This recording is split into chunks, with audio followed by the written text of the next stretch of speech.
Hoje é um dia muito importante, né? Um dia 2 de abril. E aí a gente se pergunta o que é preciso saber ao receber o diagnóstico de um filho autista. O dia de hoje, 2 de abril, criado pela ONU, vem para conscientizar as pessoas sobre o TEA, assim como dar visibilidade ao transtorno do espectro autista. Eu vou conversar agora com a pediatra, a doutora Ariadne Brito, que está aqui comigo, né? Que perguntei a ela também é uma mãe atípica, então vai conversar conosco. Se você tem alguma pergunta, 99897.000 é o nosso WhatsApp. Manda também lá no nosso canal do YouTube. Ariadne, que alegria te receber. Bom dia, mãe. Nessa data tão importante. Vamos começar falando do diagnóstico? Porque eu ouço de muitas pessoas assim, parece que aumentaram os casos. Aumentaram ou é porque melhorou o diagnóstico? Bom, primeiro, bom dia a todos. Prazer estar aqui sempre, Obrigada, né? Ariadne. E obrigada pela sua generosidade em abrir o espaço do seu programa, toda essa representação que você tem, né? Obrigada. Para que a gente fale desse tema tão importante, porque não basta só esse dia para lembrar do autismo, porque quem vive o autismo vive todos os dias. Aham. E ele tem luzes e sombras, né, presentes nesse universo. Então, a gente precisa sempre falar para que a sociedade entenda e possa ter mais empatia e possa entender, às vezes, uma criança que ela vê ter uma crise num local e ela ser solidária àquela mãe. Então, a gente precisa difundir informações corretas, que o autismo em si, ele tem os desafios dele, mas o maior problema de todos é a desinformação. Uhum. Essa assimetria de informação que existe, muitas conversas assim sem base científica, com promessas e tudo, e a gente tem que ter a responsabilidade de lidar com essa questão, que é um transtorno e é sério, impacta vidas, né? Não só de quem tem, de todo mundo que convive. Então é importante que a sociedade conheça e a gente fure essa bolha que a gente vive. A gente, que eu falo porque eu estou nessa bolha também, porque eu tenho uma filha, a Camilinha, que é a minha mais nova, ela tem síndrome de Down e autismo. Uhum. Então, eu não só estudo e atendo, não, eu vivo autismo, né?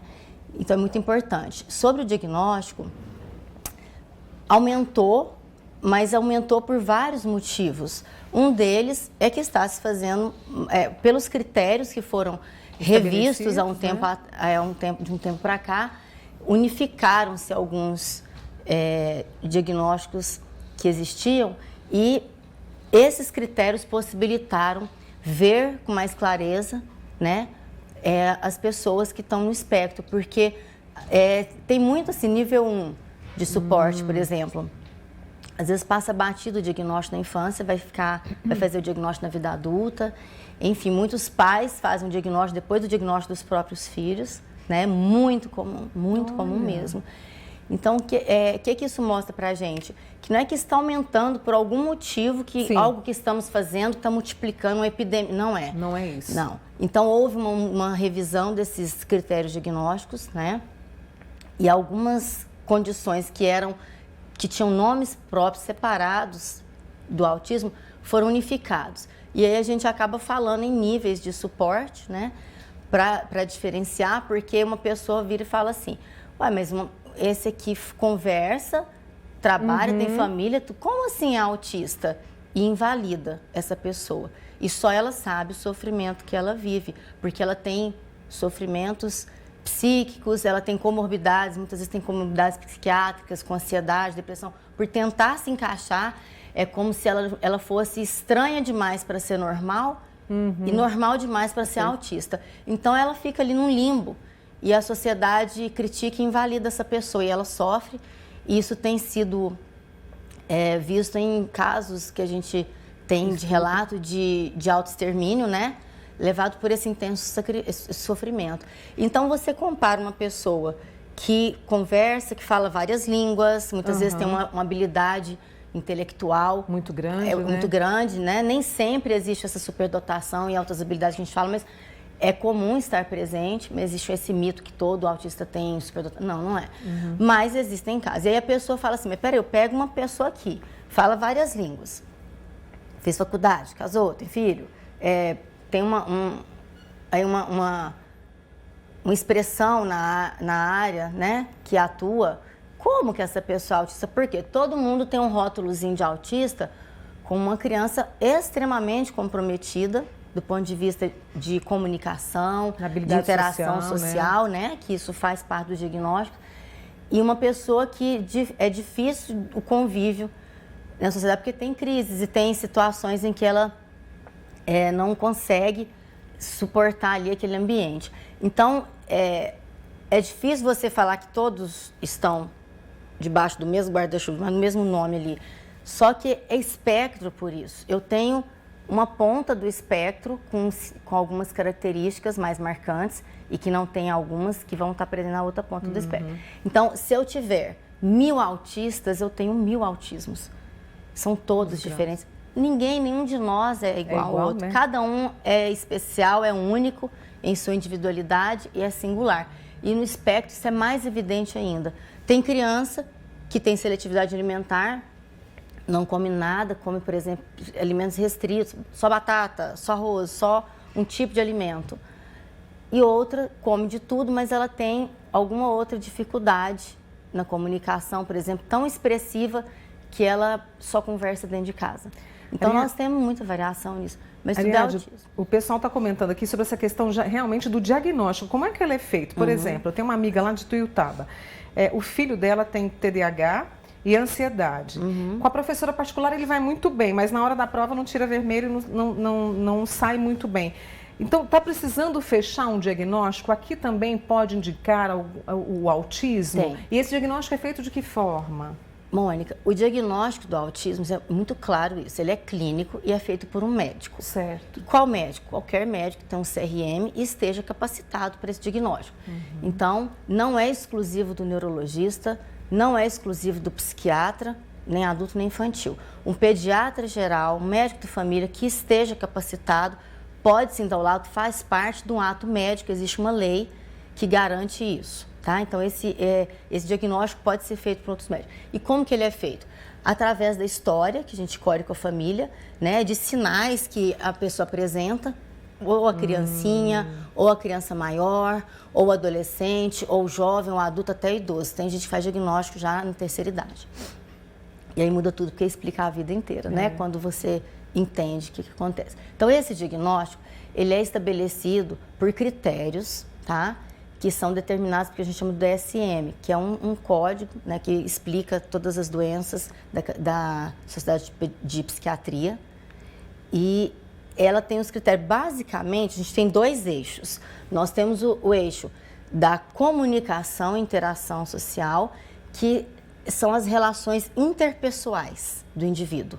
Então, nós temos que ter 3 critérios fechados. Não vou detalhar aqui, que é uma coisa que eu amo falar, e que é bem interessante, mas assim, só brevemente. Então, eu tenho o eixo que é das relações interpessoais, que envolve fala, comunicação, reciprocidade socioemocional, e eu tenho o eixo das relações ambientais do indivíduo, como esse indivíduo se relaciona com o ambiente.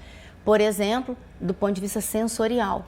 Tem pessoas que são mais sensíveis a cheiros, sente um cheiro, sente um desconforto incrível, dá dor de cabeça, né? Ruídos, então você vê que é muito comum usarem abafadores, protetores auriculares. Por quê? Aquele estímulo que para muitas pessoas, as pessoas típicas, né, principalmente, não é incômodo, é suportável, faz parte, ali estou no ambiente, daqui a pouco eu saio, não vou ouvir isso mais. Mas para aquela pessoa que causa um desconforto físico, por causa de uma alteração no cérebro, que faz com que ela perceba aquele estímulo de uma forma diferente e desagradável. Então não é enjoeira, é frescura, chatice. Existe uma explicação. Não, tá? É um jeito diferente do cérebro funcionar. O autismo, resumindo, é um jeito diferente do cérebro funcionar. Como que ele capta estímulos do ambiente e como que ele se conecta com esse ambiente e com as pessoas que a pessoa tem que conviver. Então, esse eixo das relações ambientais envolve todos os sentidos, algum incômodo com luz, tem pessoas que tem que sair só com óculos de sol, porque tem uma sensibilidade. Ela falou o olfato, o paladar. E aí o paladar envolve uma questão muito delicada, que é uma das maiores dificuldades que as mães enfrentam com as crianças autistas, é a seletividade alimentar. E ela pode ter várias causas, ela pode ter uma mistura de todas essas sensibilidades, né? Tanto a parte de o sabor, achar desagradável, quanto o cheiro que está envolvido e a textura. Então, eu envolvo 3 sentidos: tato, olfato e paladar. E aquilo dá uma sensação desagradável na criança. Então, quando ela vomita, ou acha que vai vomitar, ou cospe a comida, ou não põe na boca de jeito nenhum, tem sensorial envolvido e tem uma rigidez comportamental também. Então, essas relações ambientais, resumindo, para a gente fechar essa resposta, tem essas questões sensoriais e tem a questão de rigidez, comportamento. São padrões restritos e repetitivos de interesses, atividades e comportamentos. Então, essa questão sensorial entra nisso, mas é basicamente isso. Então, um é a relação e comunicação e social, a outra são os padrões restritos e repetitivos de interesse, atividade e comportamento. Então, pessoa que só gosta de fazer daquele jeito, sempre daquele jeito. Rituais, tudo. A mãe vai colocar um copo para a criança, ela queria o copo, só usa o vermelho. Aquele dia não deu para pôr, vem pôr o amarelo. Aquilo gera uma crise na criança. E aí tem gente que não sabe que ele tem um motivo, né? Para quem não sabe, realmente, que eu penso, nossa, mas não tem modos, não tem limite. E não é assim. Então, você vê que são pequenas questões, pequenos desafios do dia a dia que trazem grandes transtornos. E o principal, para ter o diagnóstico, tem que existir prejuízo. Sem prejuízo, não se considera autismo. A gente pode ter outros nomes, né? Sinais autísticos, espectro ampliado, enfim. Mas precisa haver prejuízo e a precocidade no início dos sintomas. São absolutamente imprescindíveis essas questões, então, senão não fecha o diagnóstico. E o médico que faz, às vezes com apoio de avaliações neuropsicológicas, psicopedagógicas.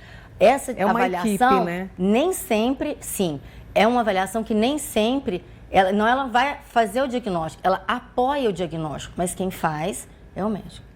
E a gente, com essa explicação, né, muito clara da doutora Ariadne, a gente abre essa discussão a respeito do autismo. Como disse a doutora Ariadne, uma equipe multidisciplinar, e o Manhã Total está aqui justamente nessa tentativa de informar, para que a gente possa entender.